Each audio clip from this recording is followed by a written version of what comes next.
Coucou les amis, j'espère que vous allez bien. Ce que vous voyez à l'écran, c'est une vieille robe que j'ai faite à ma fille il y a de cela quelques années. Et ça faisait un moment qu'elle voulait que je lui refasse le même modèle, surtout que celui-ci était très usé et déchiré. J'ai donc entrepris de lui refaire son petit cabas pour qu'elle puisse le porter à la maison tranquillement. Alors, on va commencer par la présentation du tissu. Donc, comme vous pouvez le voir là, j'ai un tissu au pli avec 4 épaisseurs. Donc en fait j'ai deux grands rectangles de tissu qui sont pliés au milieu. Ça me fait 4 épaisseurs en tout. Ok. Je vais également avoir ces 4 rectangles pour faire mes fonds de poche. Je vous mettrai toutes les dimensions un peu plus tard dans la vidéo. Là c'est ce qui va me permettre de faire l'encolure du petit cabas. Donc pareil, bon là vous avez eu les dimensions. Ici vous avez les dimensions des deux grands rectangles. Sachant que là, les 56 cm sont à multiplier par 2. Tout simplement parce que le tissu est plié. Les deux rectangles sont pliés. Et c'est parti, je commence à tracer les contours de ma robe. Ici, enfin je dis ma robe, mais ce n'est pas la mienne, c'est celle de ma fille. Donc vous comprendrez que c'est l'habitude. Donc je trace les contours de cette petite robe. Je vous mets toutes les dimensions à l'écran, donc si ça vous intéresse. Je précise ici que c'est une robe pour une fillette de 6 ans qui porte du 8-10 ans. Voilà, donc et sachant qu'elle la voulait quand même assez longue. Donc si vous prévoyez de la faire, ce sera plutôt... Ce sera plutôt pour une petite fille. J'avoue que je n'ai pas donné ici les informations pour faire la version adulte, mais bon, ça viendra un jour, ok? Bon, là, j'ai tracé et je vais venir faire mon encolure. Ensuite, je trace la longueur totale de ma robe. Pourquoi je dis ma robe? Je crois que c'est l'habitude, en fait. Et je viens ici relier les deux extrémités, donc sous la manche et l'ourlet. Et tout simplement un petit coup de ciseau et la robe commence à prendre forme. Une fois que j'ai fini de découper, je vais venir marquer les milieux dos et devant. Ensuite, je viens marquer ici l'emplacement des futurs fonds de poche, donc des poches tout simplement. Je fais un petit marquage à la craie que je viens renforcer avec un petit cran. Là, je vais tracer à main levée les fonds de poche. Bon, j'ai de toutes petites mains, donc je m'en suis servi comme modèle pour tracer les fonds de poche de ma fille et je n'ai pas ajouté de marge de couture. Comme vous avez pu le remarquer depuis le début de cette vidéo, je marque systématiquement l'envers de mon tissu. C'est pour éviter de me tromper parce que sur les wax, notamment, il est très facile de se tromper, de confondre l'envers et l'endroit. Alors, une fois que j'ai coupé comme ça dans un premier temps, je vais surjeter. Ici, je vais surjeter la robe, donc sur les côtés, et les fonds de poche tout autour. Comme ça, je vais pouvoir procéder par la suite à l'assemblage des fonds de poche sur le dos et le devant. J'ai fini de surjeter, je passe à la découpe des fils de surjeteuse. Je découpe, je tire, je les coince ensemble, je les solidifie si vous voulez. Et après, je vais passer à l'assemblage des fonds de poche sur le vêtement qui prend forme petit à petit. Donc pour cela, rien de plus compliqué. On prend le vêtement, on le pose endroit face à nous et on va venir poser le fond de poche endroit face au tissu, donc envers face à nous. Ça donne donc endroit contre endroit et on démarre la pose de la poche au niveau du repère qu'on a fait à la craie ou au ciseau tout à l'heure. Rien de plus compliqué, voilà. Bon, là c'est un peu plus compliqué parce que il fallait que je repère le cran à travers les fils de la surjeteuse. Donc je vais coudre ça et je vais en profiter pour faire les couture de fronce parce que je vais froncer l'avant de mon vêtement. Donc c'est fait, j'ai cousu les fonds de poche avec le vêtement dos et devant. Je viens repasser, vous savez que j'adore repasser lorsque je couds. Je repasse tous les fonds de poche en les couchant vers l'extérieur du vêtement cette fois. Dès que j'ai fini de repasser, bon, je peux froncer là ou je peux froncer plus tard. Donc moi j'ai choisi de froncer plus tard. J'ai commencé par assembler le dos et le devant par les côtés en faisant tout simplement correspondre les repères. Ici ça va être les dessous de bras, le début des fonds de poche. J'épingle et après je vais coudre au point droit en commençant ma couture par un point d'arrêt et en la terminant par un point d'arrêt.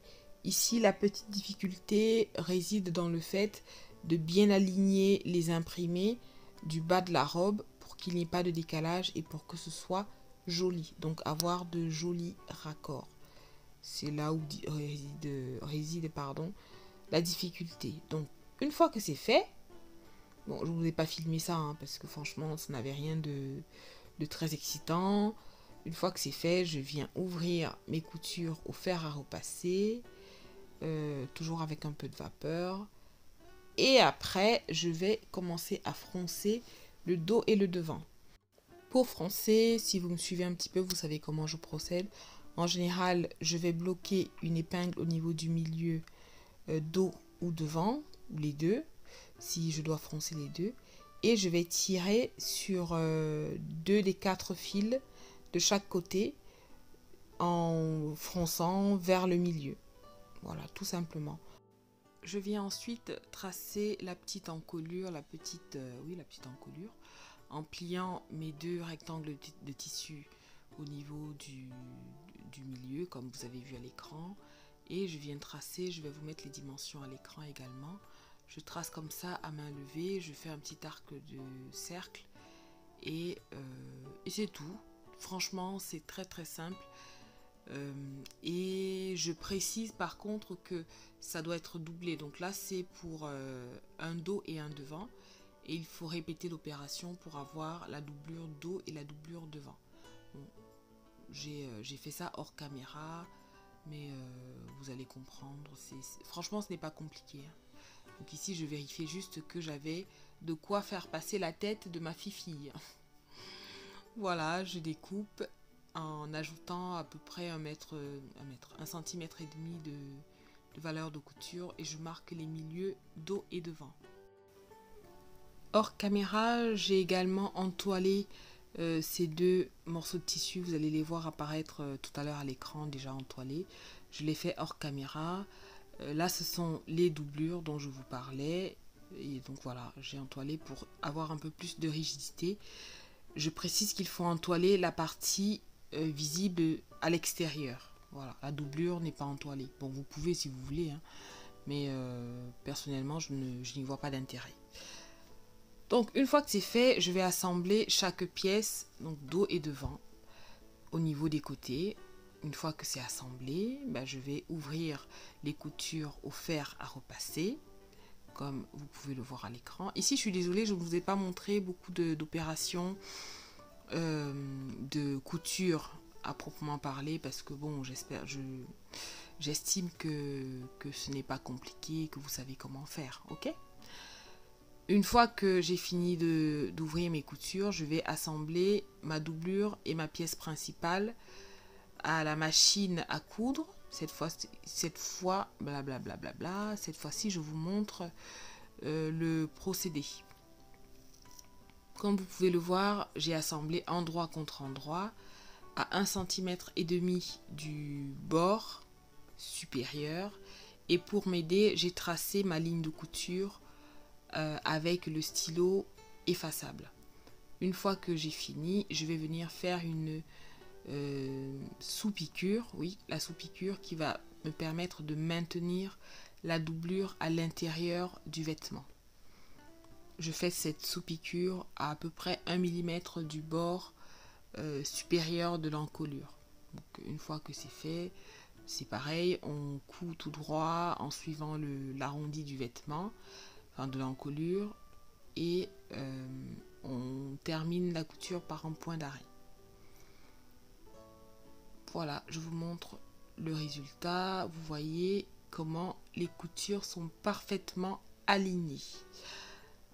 Dès que j'ai fini, je vais venir couper mes fils qui dépassent et je vais dégarnir les excédents de marge de couture. Moi, j'aime bien faire ça. Vous pouvez cranter si vous voulez, mais moi, je préfère découper les marges de couture excédentaires. Je découpe vraiment très près du bord pour avoir le meilleur rendu possible. Et je viens retourner en malaxant un petit peu comme ça, avec les doigts. Je retourne, je mets la doublure à l'intérieur du vêtement. Je malaxe bien, je tripote, je malaxe, je coupe les fils qui dépassent. Et je viens repasser une fois de plus. Je repasse, j'écrase cette couture pour avoir un résultat net.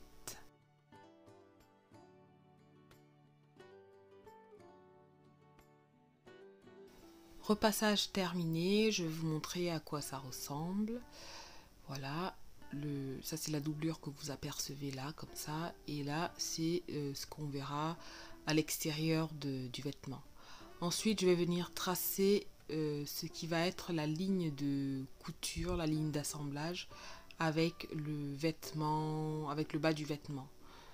J'aime bien procéder comme ça parce que ça m'aide vraiment au niveau de l'assemblage et je vous le conseille si vous débutez et que vous avez besoin de repères pour coudre droit.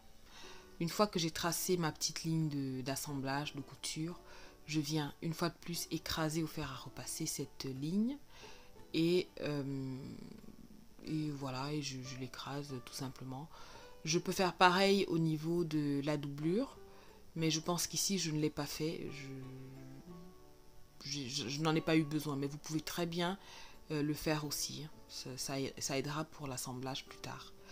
Alors, puisque j'ai le fer qui est branché, je viens préparer l'ourlet en écrasant le bas de la robe.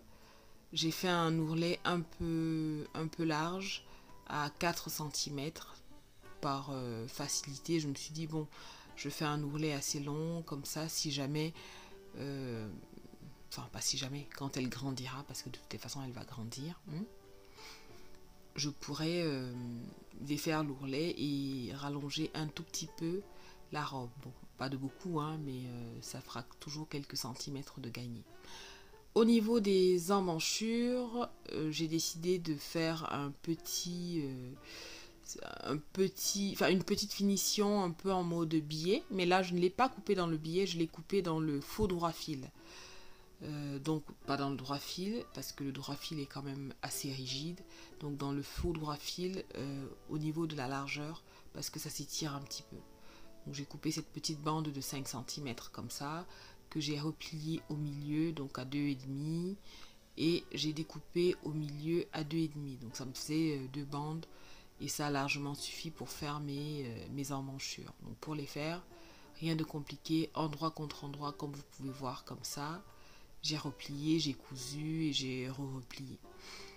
Bon, je pense que je n'ai pas filmé cette partie-là, donc je vous mettrai en barre d'infos pour les intéressés la façon de faire, la façon de poser ce billet pour que ce soit joli et qu'il ne se voit pas de l'extérieur, à l'extérieur plutôt, ou de l'extérieur, je pense que ça marche aussi.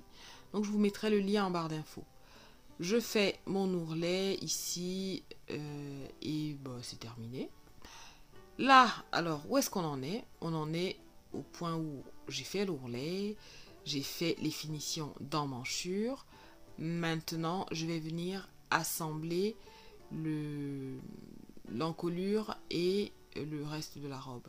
Je commence par faire un petit repère à 9 cm en partant du haut de la couture. Je fais mon petit repère à 9 cm de chaque côté. C'est ce qui va correspondre à l'ouverture qui permettra de faire passer le bras. Donc je fais mes petits repères de chaque côté. Je n'hésite pas à cranter si nécessaire pour prévoir l'éventuel effacement de la craie. Et là, je vais venir mesurer la distance qu'il y a entre les deux repères que j'ai fait de chaque côté. Et cette distance, je dois la retrouver au niveau du bas de la robe que je viens de mesurer là. Je viens ici encore marquer le milieu de ma robe, de l'encolure de ma robe. Je marque au stylo pour avoir quelque chose de visuel. Et j'ai fait pareil avec le col. Et là, je viens épingler. Je commence par épingler les milieux. Et là, je vérifie que ça correspond. Bon, si ce n'est pas le cas, ici ce n'est pas le cas. Je viens défaire un petit peu les fronces. Et j'épingle le bout. Donc le bout de la robe, le bout de l'emmanchure avec la partie de l'encolure sur laquelle j'ai fait mon petit repère à la craie. J'espère que jusque là vous arrivez à me suivre. Une fois que c'est fait, je vais retourner mon vêtement et je vais venir répartir les fronces. Moi j'aime bien répartir les fronces en ayant les fronces envers face à moi parce que je trouve qu'elles se répartissent mieux. J'en profite pour vous donner un petit conseil couture.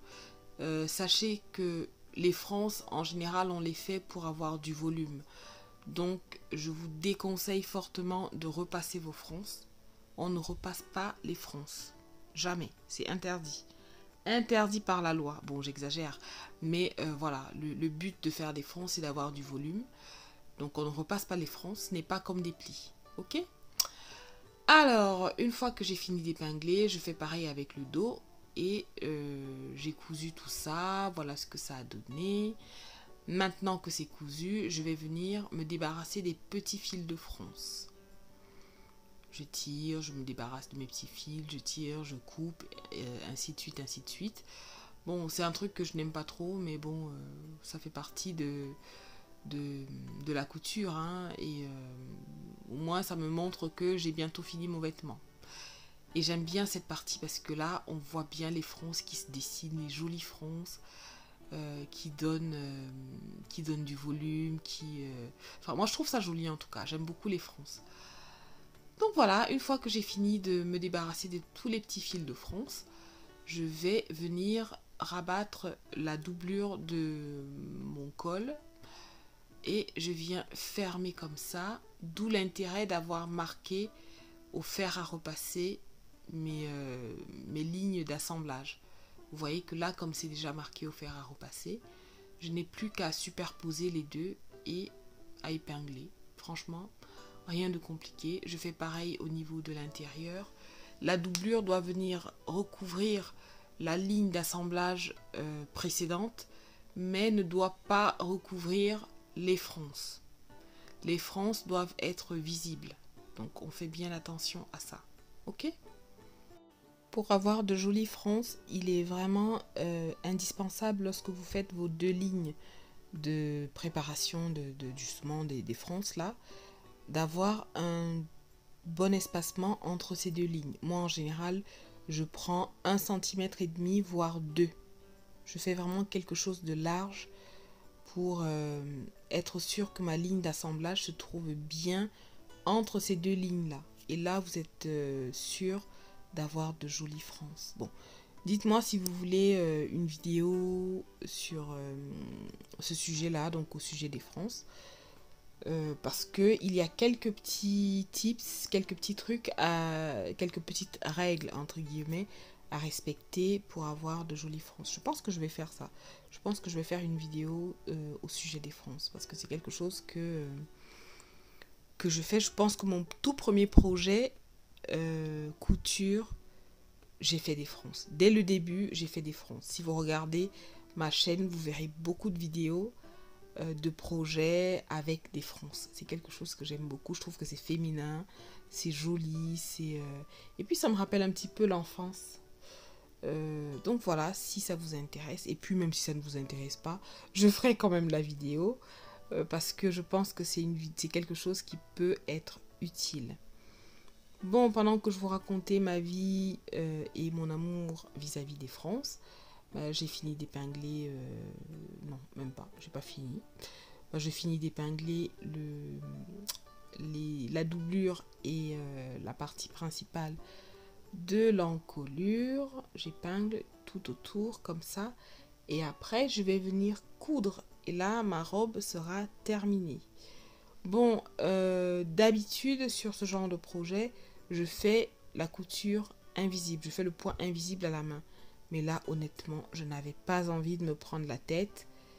Et j'ai cousu plutôt à 2 mm à peu près du bord. Honnêtement, je n'avais pas du tout envie de me prendre la tête. Là, sur les parties qui ont un petit peu d'épaisseur, je n'hésite pas à rallonger un petit peu le point pour avoir quelque chose de joli. C'est le cas notamment lorsqu'on coud des projets avec des fronces. Voilà, bah écoutez, à cette étape, le tutoriel est terminé puisque j'ai cousu à la machine. Bon, une fois de plus, je n'ai pas filmé, mais je pense que vous savez coudre au point droit en suivant l'arrondi du vêtement. Ah bah si, j'ai filmé. J'ai filmé. Alors, je suis désolée, mais là, je pense que quand je réécouterai cette vidéo, dans quelques temps, je serai morte de rire parce que, si vous voulez, il est 2h du matin, on est lundi, donc dans la nuit de dimanche à lundi, et je travaille demain matin, et je pense que je commence à être un peu fatiguée. Mais je tenais absolument à finir mon tutoriel aujourd'hui pour pouvoir programmer la vidéo qui sortira donc dimanche prochain, donc dans 7 jours. Et donc, mes idées ne sont pas très claires. J'espère que vous ne m'en tiendrez pas trop rigueur. Bon, cette fois, le tutoriel est bel et bien terminé. J'ai fini la couture. Il ne me reste plus qu'à vous demander de liker, de commenter, parce que c'est gratuit, d'accord? Et que ça nous permet de savoir que vous aimez notre contenu et que vous nous soutenez. Bon, je vous laisse admirer cette petite princesse avec son petit cabas. Franchement, nickel. Je pense qu'elle a porté le jour même, hein, donc tellement elle était contente. Et je pense qu'il va vite être usé aussi. Allez, à bientôt pour de nouvelles vidéos. Ciao!